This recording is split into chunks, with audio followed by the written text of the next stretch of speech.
Hi!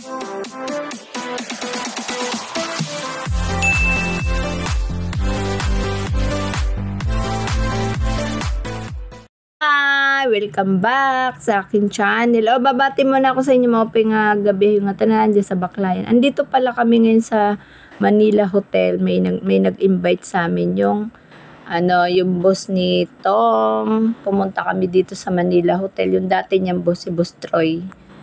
Eto, kinunan ko kasi hinihintay pa namin siya. Pumunta kami kasi sa pier, meron nilakad si Tom doon.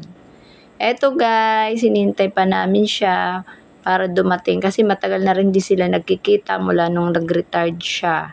Eto talaga yung boss ni Tom sa CIS Custom. Guys, ito yung Manila Hotel, yung lobby to. Napakaganda. Ayun, dito to sa Manila. Ayan, wala pa siya. Ang ginawa ko, inunang-kunan ko muna yung mga place dito. Ayan, maraming tao. Ayan guys, ang ganda. Manila Hotel to. Eto guys. Oh, first time kong nakapunta dito. Ito na guys, kumain na kami.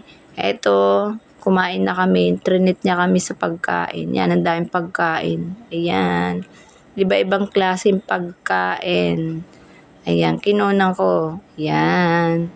Maraming pagkain dito. Mamimili ka lang kung anong gusto mo. Ayan guys, kasasarap ang pagkain dito sa Manila Hotel. Matagal silang nag-usap, mga 4 na oras. Ayan guys. Ayan ang mga pagkain dito. Boss Troy, thank you pala sa treat mo sa Manila Hotel. Maraming salamat. So, masayang-masaya si Tom na nakausap kanya.